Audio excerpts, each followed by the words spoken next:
आज के इस एक्सप्लेनर में हम एक बहुत ही दिलचस्प और गहरे विषय पर बात करने वाले हैं। हाल ही में ध्रुव राठी ने फिल्म धुरंधर 2 का एक काफी विस्तृत विश्लेषण किया है और आज हम उसी पर पूरी तरह से एक निष्पक्ष नजर डालेंगे। हम इस सवाल की पड़ताल करेंगे कि क्या ये फिल्म महज एक मनोरंजन का साधन है या फिर ये एक बड़े बजट वाला बहुत ही चालाकी से छिपाया गया राजनीतिक विज्ञापन है।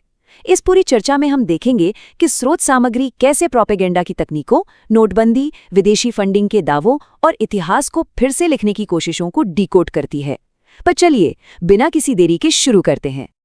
आज की हमारी चर्चा मुख्य रूप से इन 6 हिस्सों में बटी होगी। पहला, द अल्टीमेट इलेक्शन एडवर्टाइजमेंट। दूसरा, सिनेमाई प्रोपेगेंडा का मनोविज्ञान। तीसरा, विदेशी फंडिंग का फैक्ट चेक। चौथा, नोटबंदी की असलियत। पांचवा, तथ्यों को छिपाने की ताकत यानी पावर ऑफ ओमिशन। और आखिर में छठा, इतिहास की गैसलाइटिंग। तो चलिए शुरुआत करते हैं हमारे पहले पॉइंट से, द अल्टीमेट इलेक्शन एडवर्टाइजमेंट।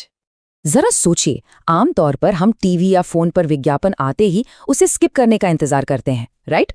लेकिन इस विश्लेषण में एक बहुत ही तीखा पॉइंट उठाया गया है कि इस विज्ञापन को देखने के लिए लोग बाकायदा 500 रुपए का टिकट खरीदकर थिएटर जा रहे हैं। स्रोत इस बात पर विशेष रूप से ध्यान खींचता है कि कैसे असल जिंदगी में राजनेताओं ने सरेआम इस फिल्म को देखने की अपील की है और उसे सीधे सीधे अपनी पार्टी को वोट देने से जोड़ा है। यहीं से इस पूरी आलोचना की नींव रखी जाती है। इस बात को समझाने के लिए स्रोत में एक बहुत ही मजेदार लेकिन एकदम सटीक टमाटो केचप का उदाहरण दिया गया है। बाहर से बोतल पर बड़े बड़े अक्षरों में लिखा होता है फ्रेश टमाटो केचप, लेकिन जब आप पीछे बारीक अक्षरों में छपी जानकारी पढ़ते हैं तो पता चलता है कि वो तो बस ब्रांड का नाम है, अंदर असली टमाटर शायद है ही नहीं। विश्लेषण के मुताबिक फिल्म के शुरू में जो सच्ची घटनाओं से प्रेरित वाला डिस्क्लेमर आता है वो बिल्कुल इसी तरह एक लीगल चीट कोड का काम करता है। ये बस इसलिए है ताकि दर्शकों के दिमाग में हकीकत और कल्पना के बीच की लाइन को धुंधला किया जा सके। अब आगे बढ़ते हैं भाग 2 की तरफ, एनाटॉमी ऑफ सिनेमाई प्रोपेगेंडा। मनोविज्ञान में एक बहुत ही असरदार तकनीक है जिसे इमोशनल प्राइमिंग कहा जाता है। विश्लेषण ये तर्क देता है कि फिल्म की शुरुआत जानबूझकर एक ऐसे हिंसक दृश्य से की जाती है जिसका मुख्य कहानी से कोई लेना देना ही नहीं है। क्यों? क्योंकि इसका इकलौता मकसद दर्शकों के अंदर तुरंत गुस्से की भावना पैदा करना है। ये बिल्कुल ऐसा ही है जैसे किसी को एक बहुत तीखी मिर्च खिला दी जाए और फिर उसे कोई मीठी ड्रिंक बेची जाए। तीखेपन की वजह से आपका दिमाग तर्क करना बंद कर देता है और आप सामने परोसे गए नैरेटिव को आसानी से सच मान लेते हैं। इसके तुरंत बाद एक और कमाल की मनोवैज्ञानिक चाल सामने आती है जिसे हम विलेन का समर्थन कह सकते हैं। विश्लेषण बहुत ही तटस्थ तरीके से ये बताता है कि कैसे इस फिल्म में एक खूंखार गैंगस्टर के किरदार से प्रधानमंत्री की तारीफ करवाई जाती है। इमेजिन कीजिए अगर मार्वल की फिल्मों में थैनोस खुद आकर कहे कि स्पाइडरमैन को देखकर उसके हाथ कांपते हैं, तो बिना कुछ किए ही स्पाइडरमैन सबसे ताकतवर लगने लगेगा, है ना? जब किसी कहानी का सबसे बड़ा विलेन आपके हीरो की तारीफ करता है तो प्रोपेगेंडा दर्शकों के दिमाग में बहुत गहरे तक बैठ जाता है। चलिए अब आते हैं हमारे तीसरे और बहुत ही अहम पॉइंट पर, फैक्ट चेकिंग, फॉरेन फंडिंग। यहाँ दावों और असलियत के बीच एक बहुत बड़ा विरोधाभास देखने को मिलता है। फिल्म में डायलॉग्स के जरिए ये दावा किया जाता है कि अमेरिका और दूसरी विदेशी ताकतें 2014 में नई सरकार को किसी भी तरह सत्ता में आने से रोकना चाहती थीं। लेकिन विश्लेषण जब ऐतिहासिक रिकॉर्ड्स के पन्ने पलटता है तो कहानी बिल्कुल अलग मिलती है। हकीकत ये थी कि चुनाव के नतीजों से महीनों पहले ही अमेरिकी दूत ने तत्कालीन मुख्यमंत्री से मुलाकात की थी और नतीजों वाले दिन ही पूर्व अमेरिकी राष्ट्रपति ने उन्हें फोन कर बधाई भी दी थी। यहाँ तक कि पाकिस्तान के पूर्व ISI प्रमुख ने भी सार्वजनिक तौर पर इस नई लीडरशिप का स्वागत किया था। और अगर फंडिंग की बात करें तो अल जजीरा के कोविड-19 राहत डेटा जैसे ऐतिहासिक रिकॉर्ड्स दिखाते हैं कि तस्वीर उल्टी है। फिल्म हमें ये नैरेटिव बेचती है कि ISI भारत में NGOs और समाजवादियों को फंड कर रही है, लेकिन स्रोत इसके उलट डेटा पेश करता है जो बताता है कि लाखों डॉलर का अमेरिकी डोनर फंड वास्तव में दक्षिणपंथी संगठनों को भेजा गया था। यानी फिल्म ये नैरेटिव पूरी तरह से पलटकर पेश करती है कि फंड असल में कहां से और किसे मिल रहा था। अब रुक कहते हैं चौथे हिस्से की ओर, द रियलिटी ऑफ डीमोनेटाइजेशन यानी नोटबंदी की सच्चाई। नोटबंदी को सही ठहराने के लिए फिल्म में जो तर्क दिए गए हैं उन्हें स्रोत एक बहुत ही सटीक और तीखे सादृश्य से समझाता है। वो कहते हैं ये तो एक चूहे को पकड़ने के लिए अपने पूरे घर को आग लगा देने जैसा है। ये तुलना अपने आप में एक बड़ा सवाल खड़ा करती है कि क्या महज कुछ दावों के लिए पूरे देश को इतने बड़े आर्थिक झटके में डालना सही था। आइए जरा फिल्म के दावों और हकीकत के आंकड़ों को आमने सामने रखकर देखते हैं।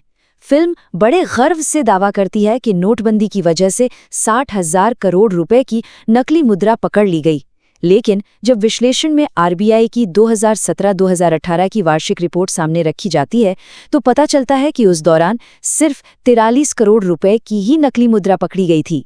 60,000 करोड़ और 43 करोड़, ये सरकारी डेटा और फिल्म के बढ़ा चढ़ाकर पेश किए गए आंकड़ों के बीच का एक बहुत ही विशाल और चौंकाने वाला अंतर है। और इसमें सबसे अहम आंकड़ा है ये 99.3%। आरबीआई के खुद के डेटा के मुताबिक जो नोट चलन से बाहर किए गए थे उनमें से लगभग 99.3% नोट वापस बैंकिंग सिस्टम में लौट आए थे।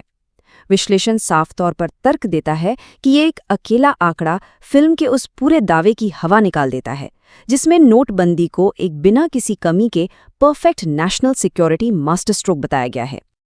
अब हम आगे बढ़ते हैं 5वें पॉइंट की तरफ, द पावर ऑफ ओमिशन, यानी जो चीजें जानबूझकर नहीं बताई जाती उनकी ताकत। अगर हम दिसंबर 2015 से फरवरी 2019 तक की घटनाओं की टाइमलाइन देखें तो कुछ बहुत ही अहम चीजें सामने आती हैं। दिसंबर 2015 में पाकिस्तान का एक सरप्राइज दौरा होता है। उसके तुरंत बाद जनवरी 2016 में पठानकोट पर आतंकी हमला होता है और फिर फरवरी 2019 में दर्दनाक पुलवामा हमला। विश्लेषण इस बात पर जोर देता है कि वास्तविक दुनिया की इन इतनी बड़ी और महत्वपूर्ण घटनाओं को फिल्म से बिल्कुल ही गायब कर दिया गया है, मानो ये कभी हुई ही न हो।